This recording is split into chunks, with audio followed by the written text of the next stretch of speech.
7 years ago, betting on sports was illegal almost everywhere in America. You could not do it in New York. You could not do it in Texas. For most of the country, it was a crime. Today, there is a casino in your pocket. It is open 24 hours a day. It never closes, it never sleeps, and it knows your name, your habits, and exactly how to pull you back in. In 2025, Americans bet over $165 billion on sports. Let that number land. Not in smoky casinos in Las Vegas on their phones, on the couch, during the game, on a lunch break, in bed at 2 in the morning. And here's the part nobody tells you. The house didn't just win. The house bought the stadium, sponsored the broadcast, hired your favorite commentator, partnered with the league, and got the government itself to take a cut of every dollar you lose. This is the story of how America got addicted to gambling in record time. Who designed it? Who is getting unbelievably rich from it? And why the whole thing is built almost perfectly so that the one person who cannot win in the long run is you. Let's get into it. To understand how fast this happened, you have to go back to one single day, May 2018. For decades, a federal law had banned sports betting in almost every state in the country. It was settled. It was illegal. And then, in one ruling, the Supreme Court struck that law down. Just like that, every state in America was suddenly free to legalize betting on sports. And what happened next was not careful, and it was not slow. It was a gold rush. State after state legalized it in a stampede, one after another. And the reason was almost never, "This is good for our people." The reason was two words: tax money. States looked at sports betting and saw a brand new river of revenue flowing past them, and they dove in head first, terrified of missing out. Today, sports betting is legal in well over 30 states, and more than 80% of all bets are placed on a phone. No casino. No cash, no friction at all, just a thumb and an app that's already downloaded. Think about the speed of this. In 7 years, an activity that was a crime in most of the country became a $165 billion industry. That is not gradual cultural change. That is the fastest expansion of a vice industry in modern American history. And the dark genius of it, the thing that made it move this fast, is sitting in your hand right now. Because the moment the casino moved out of the building and into your phone, every natural limit that used to protect people quietly disappeared. Let me show you exactly how. Think about an old-fashioned casino for a second, because the contrast is everything. A real casino has built-in brakes, whether they like it or not. You have to physically drive there. You have to be inside the building. You can see the other people. You can feel the time passing. You run out of cash in your wallet, you get tired, and eventually, you go home. There are limits baked into the experience. Your phone has none of them. It is the most addictive machine human beings have ever built, and the betting companies understand that better than anyone. So they engineered the apps to exploit it, piece by piece. Let me walk you through how. First, it is always there. The casino used to be a destination.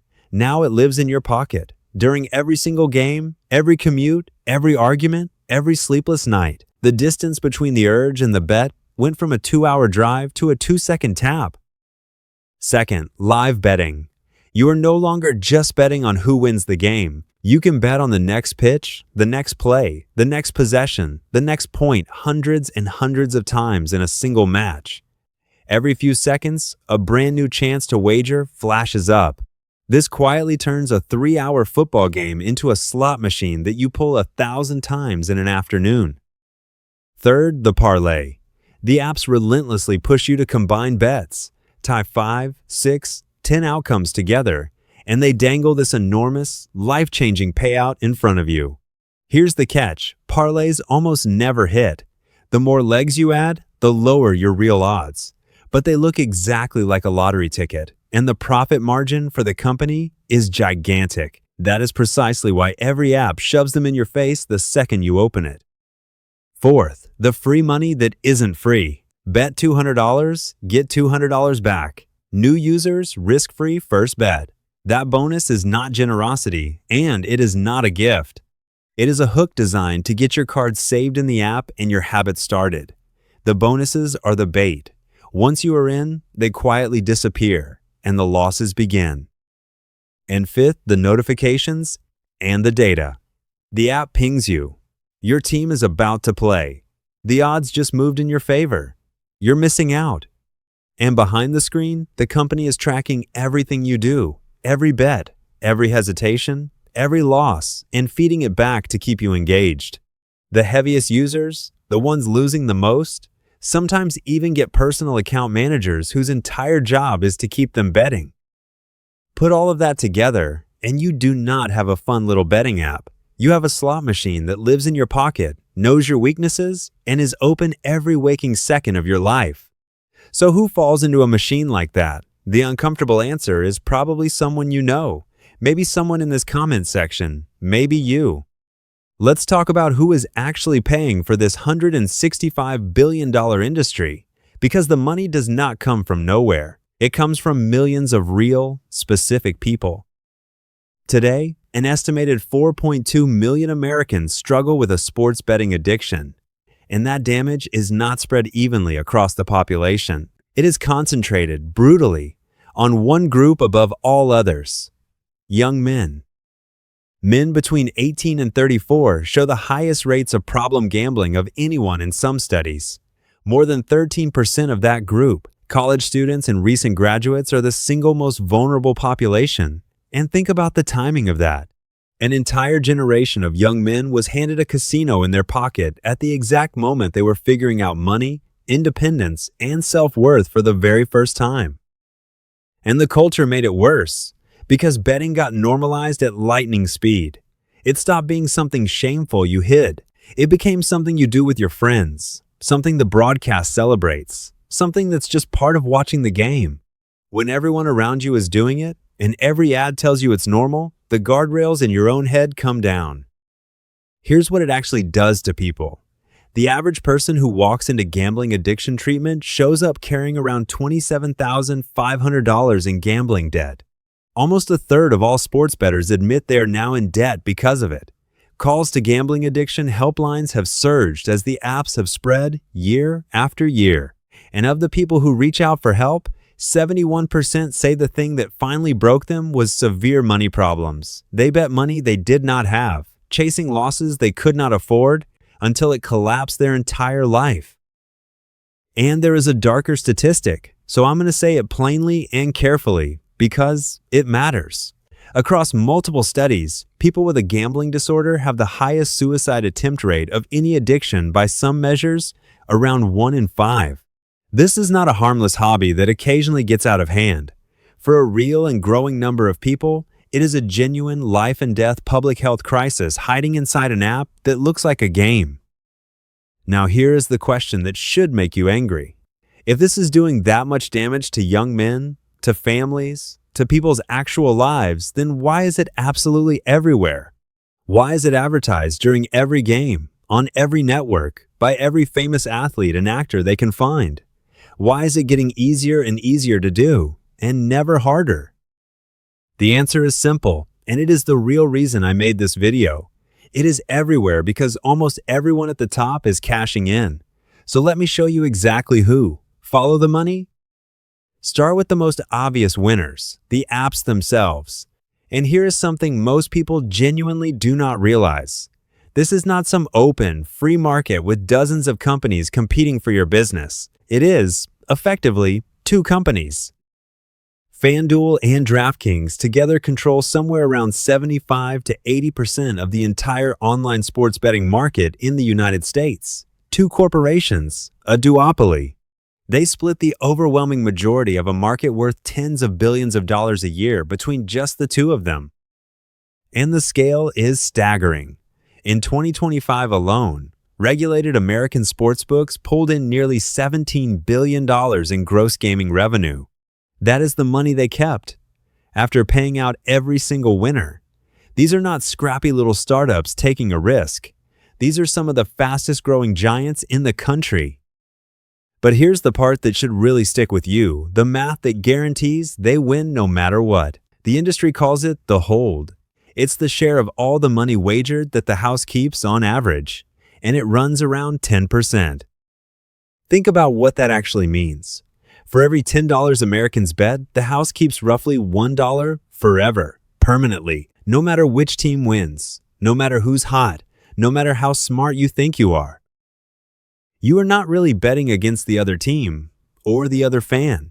You are betting against a machine that has already calculated, with cold mathematical certainty, that the more you play, the more it keeps. Yes, individual people win sometimes. That's the whole illusion that keeps it alive. But bettors, as a group, over time, mathematically cannot win. The system is designed so the house's edge is permanent. And if it were just two apps making this money, you could maybe look away from it. You could just delete them, but you can't escape it. And here's why. Those two companies did not get rich alone. They pulled in everyone else, the leagues, the media, and the government itself. Follow the money all the way up the chain and watch what happens to everyone who was supposed to protect you. Start with the sports leagues. For decades, these same leagues swore that gambling was the single greatest threat to the integrity of their sport. They banned players for it. They gave speeches about it. And then, the moment it became legal and the money got big enough, they flipped completely. Now they have official betting partners. They put live odds directly on their own broadcasts. They take a financial stake in you wagering on their games. The thing they once called a mortal threat became a revenue stream overnight. Now the media. The sports networks you watch did not just accept gambling, they built their own betting brands and wove them directly into the coverage. The line between "here is the expert analysis of the game" and "here is the bet you should place right now" has been deliberately, intentionally erased. The same person breaking down the matchup is also being paid to get you to put money on it. You think you're getting advice. You're getting an advertisement. And then comes the biggest tell of all, the government. In 2025, states collected over $3.6 billion in taxes from sports betting. $3.6 billion. That number is the entire reason they legalized it in a stampede in the first place. And think about the conflict buried in that. The government is supposed to be the thing that protects ordinary people from predatory industries. That is its job. But when the state takes a cut of every single loss, the state stops being the referee. It quietly becomes a partner in the casino. Sit with how dark that is. The same government that is supposed to fund treatment for gambling addiction has become financially addicted to your gambling. The more you lose, the more tax revenue it collects. When it comes to that table, the state is not sitting on your side. It is sitting with the house. So now you can finally see the whole machine clearly. The apps take your money. The leagues sell you the action. The media normalizes it and disguises the ads as advice. And the government taxes the whole thing and looks the other way. Every single layer of power in this story makes money when you bet and makes even more money when you lose. Which leads to the most important question of all. If literally everyone with power is getting paid, then who is left to make it stop? Here is the trap, and it's worth understanding clearly. In a normal, healthy market, when a product starts seriously harming people, there are forces that push back. Regulators step in. Lawmakers write rules. Even competitors within the industry will sometimes police each other to protect the whole business. There are breaks. Sports betting quietly disabled almost all of those breaks because it captured every single group that would normally apply them. The lawmakers can't be the break. They want the tax money. The leagues can't be the break. They want the partnership money. The media can't be the break. They want the advertising money. And the two giant operators obviously won't be the break on themselves. So look around the entire system and you find something disturbing. There is no powerful group whose actual job is to protect the person placing the bet.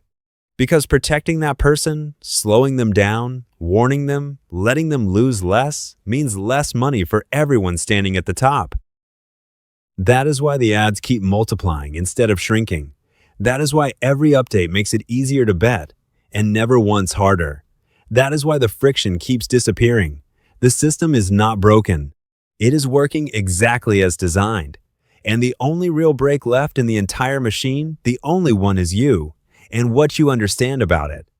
So let's bring this home. 7 years ago, this barely existed. It was illegal in most of the country. Today, it is a $165 billion machine built on one simple, ancient truth: the house always wins, except now the house lives in your pocket, knows your name, and never, ever closes. Walk back through who profits. The apps win, the leagues win, the networks win, the government wins. 4 layers of powerful, well-funded institutions, all of them getting richer. And the only one positioned to lose consistently, mathematically, over time, is the single person standing at the bottom of it all, holding the phone. Now, I want to be fair about this. None of this means you can never place a bet, or that having fun on a game is some moral failure. It means you should know, with total clarity, exactly what you are sitting across from when you open that app. Because here is the real reframe. It is not entertainment that happens to take a little of your money. It is a machine engineered, from the ground up, to take your money that happens to be dressed up to look like entertainment. Once you actually see that, you can't unsee it. And strangely, that clarity is the one real edge you have. And one honest, human thing before we go. If betting has stopped being fun for you, if you're chasing losses, hiding it from people you love, or putting down money you genuinely can't afford to lose, please hear this. You are not weak, and you are not alone. Millions of people are in that exact fight right now. Help exists. It's out there. And reaching out to someone is a sign of strength, not shame. Talk to a person you trust. Getting help is the one bet that always pays off. I break down how money really works and who is really profiting behind the curtain every single week. If this changed the way you look at that little app on your phone, hit subscribe and stay one step ahead of the machine. I'll see you in the next one.